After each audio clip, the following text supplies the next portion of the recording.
Greater Rayalaseema బల్య సంఘం అధ్యక్షులైన చన్నంశెట్టి మురళీకృష్ణ గారు ఇప్పుడు మనతో ఉన్నారు. ఆయనతో చిన్న ముఖాముఖి. నమస్కారం అండి మురళీకృష్ణ గారు.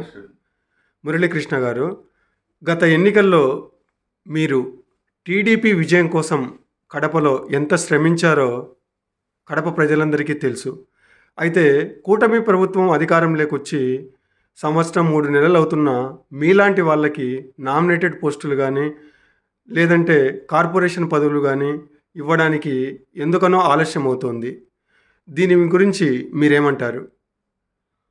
అంటే ఒకటండి నేను చెప్పేది ఏమంటే, రాయలసీమ వైజు తెలుగుదేశం పార్టీకి ఖచ్చితంగా ఓట్లు పడాలా, జగన్ ఓడించాలనేది లక్ష్యంతో పనిచేసాం. జగన్ ప్రభుత్వాన్ని కూలగొట్టాం.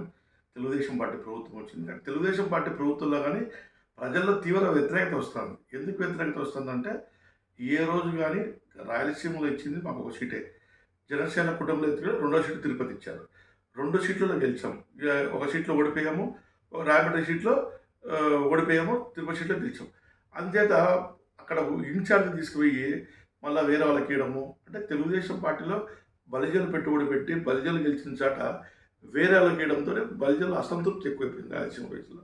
ఎక్కడ నామినేటెడ్ పోస్టులు కానీ ఎక్కడ శాతం కానీ ఎక్కడ కానీ రాలే. అంటే వాళ్ళ కాన్సెప్ట్ ఏ విధంగా ఉందో మాకైతే తెలియదు. రాయలసీమకు కాపు కార్పొరేషన్ ఇస్తారనుకున్నాం, రాయలసీమకు ఇవ్వలేదు. అలాగంటే పథకాలు కానీ ఈరోజు కాపులకు పెట్టారు, కానీ ఆ ఫండింగ్ ఎంత ఇచ్చారు, ఎంత ప్రజలని తీసుకుపోయేదానికి మాకు తెలియదు. అందుకు ఈరోజు తెలుగుదేశం పార్టీకి పూర్తిగా మేము పార్టీలో ఉన్నప్పటికీ కానీ ప్రజల్లో వ్యతిరేకత వస్తుంది. బలిజ కమ్యూనిటీలో పూర్తి వ్యతిరేకత వస్తుంది. దాన్ని కవర్ చేసి మేము ప్రజల్లోకి పోవాలన్నా కానీ మీరేం చేశారో చెప్పండి అంటున్నారు. అందుచేత నెక్స్ట్ తెలుగుదేశం పార్టీకి మద్దతు ఇవ్వాలా వద్దా బలిజలు అనేది రేపు రాష్ట్ర స్థాయిలో సమావేశాలు జరుగుతాయి తొందరలో, అక్కడ డిసైడ్ చేస్తారు. ఎందుకంటే తెలుగుదేశం పార్టీ పని చేయలేదనేది బలిజలకు అనేది ఇప్పుడు బాగా క్లారిటీగా ఒక అర్థానికి వచ్చేసింది. దానిపైన ఒక ప్లాట్ఫామ్ అనేది తొందరలో నిర్ణయం తీసుకుంటారు.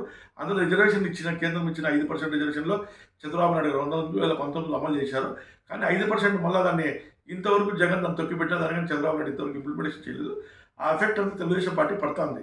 అందులో పవన్ కళ్యాణ్ కానీ ఎక్కడ ప్రశ్నించడం లేదు దాని గురించి, బీజేపీ కానీ ఎక్కడ అడగడం లేదు. అందుచేత ఖచ్చితంగా ఈసారి అయితే కన్నా బలిజలు తెలుగుదేశం పార్టీ వేస్తారో లేదైతే మాకైతే తెలియదు.